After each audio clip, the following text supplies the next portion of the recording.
Hey, folks, we're back and we're going to talk a little bit more about usage of AI, but this time we're talking about how to train folks how to use it. But we're now training the teachers, or at least hopefully.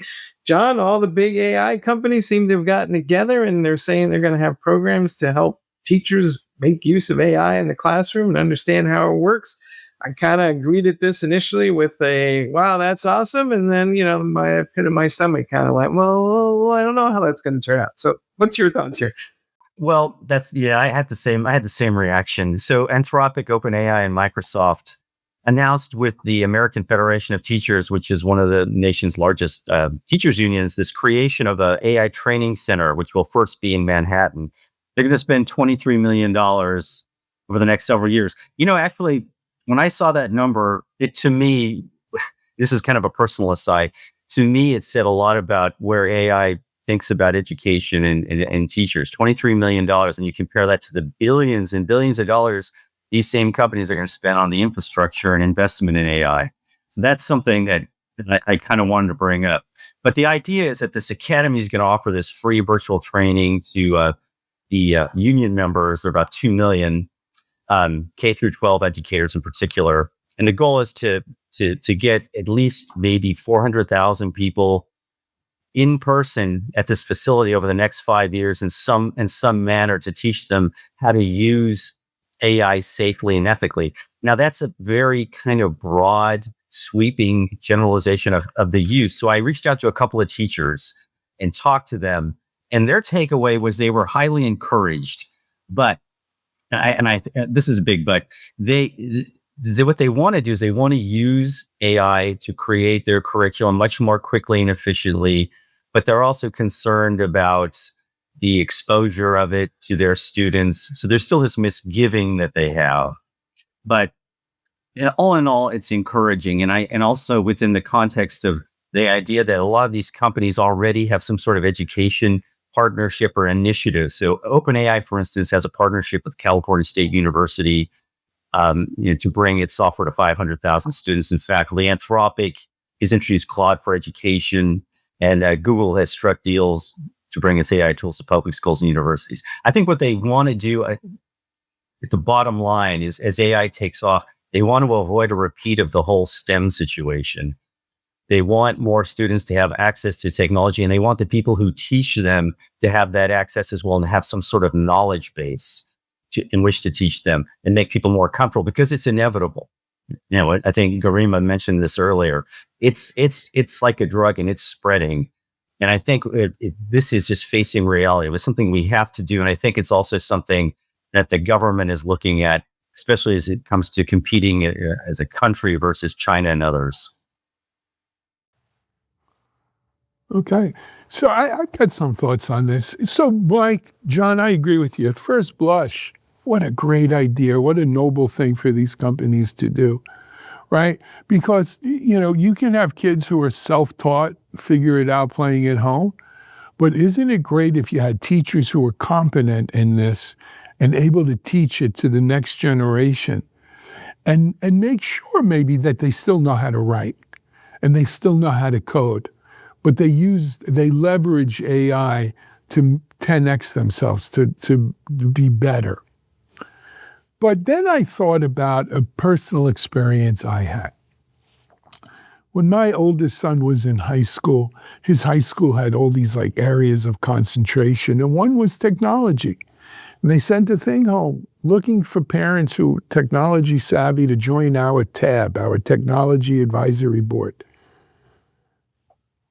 Sounds perfect for Alan Schimmel, right? I'm a tech dude. I'm in tech. I volunteer. I want to be involved in my son's education and make better education for the community. It was public high school. And I went to the Technology Advisory Board meeting. And as it turned out, much like this AI initiative, it was sponsored by our good friends up in Redmond.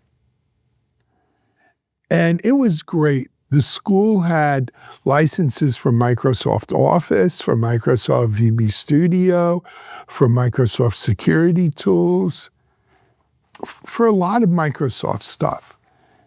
And I raised my hand. I said, what about if we want to use maybe it was Google or whatever, the Open Libre or whatever an alternative was, or any alternative. And they said, oh no, you could use Microsoft. If you don't like Microsoft, you could use Microsoft. And if you don't like that Microsoft, you could still use Microsoft. And so that's my only fear here is in doing this, are they locking, Apple did this in the education market in the 80s and 90s. Every school you went into only had Apple computers because they were big in education. They were the education computer. Are we locking in these players to train the next generation of AI users only on their products? See, and that we got to worry about. So they're going to raise these students, if all goes well according to plan, on their technology. You're absolutely right. So they gained an early advantage by seeding They lock in the M word. But they also see this. There's a statistic like two-thirds of students, like 70% of students, use Chat GPT in some aspect, and only 30% of the teachers even understand what it is or know how to use it. Oh, absolutely. I agree. It's a smart move. It's just, but it's just like a marketing play too. You're absolutely right. Oh, now you're starting to get at it, John. I also see. I know. Yeah, I also see two big problems being a mother of a kid. I mean, there are two big problems. And the problem is bigger than what Ellen, you mentioned, right? I mean, it's not only tech lock-in. Think about this. This is not funded by the government. So this 23 million is funded by capitalists. And how they would reap benefits out of it is, first of all, influencing the curriculum. It's not only technology lock-in. So how would you imagine that the curriculum for the next generation would be influenced by these tech giants? And the second problem is that when you will train teachers and you'll have all the data, right? Who owns that data? And how do you make use of that data? Are your next generation teachers being, AI bots? Think about this. So I think there has to be some kind of governance on top of these initiatives, because I feel very nervous as a parent if this happens to the kids, which, So I'm going to play into your paranoia. And it's so Trump signed this executive order in April, this White House task force in AI education, and they're asking for these public-private partnerships for K-12 education, by the way, and AI and its use in academia. And my concern is, who are some of the companies they're going to be working with? Because they are, in a sense, they're already working with OpenAI on the SoftBank Stargate project. So I suspect we're going to see these names crop up. And again, it's like, as Ellen pointed out with Microsoft, it's not just education. This is lock-in strategy, no matter what the market is, to the exclusion of others. So, good Guy, you want to say something? Go ahead. So it seems like Alan is playing the Mike Vizard role. He's scratching his head and saying, gee, why they're just trying to lock people in. And listen, it's a good point, John. You made a great point. Garima too, but I'm going to play the Alan role, and I'm going to call bullshit on this. This is bullpucky from beginning to end. The $23 million is a tell. This is a marketing effort to say, hey, we realize that AI is worrying you, so we're going to train the teachers. We have been through these before with other areas of culture, society, and technology. What do you think this training is going to do? What do you think its purpose is? I've taken these trainings, not in AI, but in other things. The whole idea is to sing you to sleep with happy talk about how you can cooperate and it's going to help you and it's not dangerous and all this other sort of stuff. And as far as the substantive, practical matter of how do I utilize this tool to be more productive, especially to produce higher quality stuff and to be more reliable, that's going to be completely absent. I have no faith in this whatsoever. And I love Anthropic. I think Claude is awesome. I love what Microsoft is doing. I will leave it to everybody else to decide why I didn't mention the third brand that's in this announcement. So that's great. And I'm not calling evil on anybody. I'm saying this announcement and this effort is horse crap from beginning. But it also, the thing, guys, this thing just fizzle out. $23 million is nothing.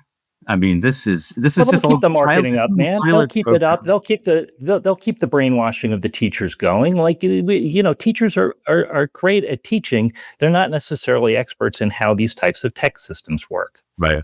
I will defend the teachers because several of them are my cousins, but they're smarter than you think.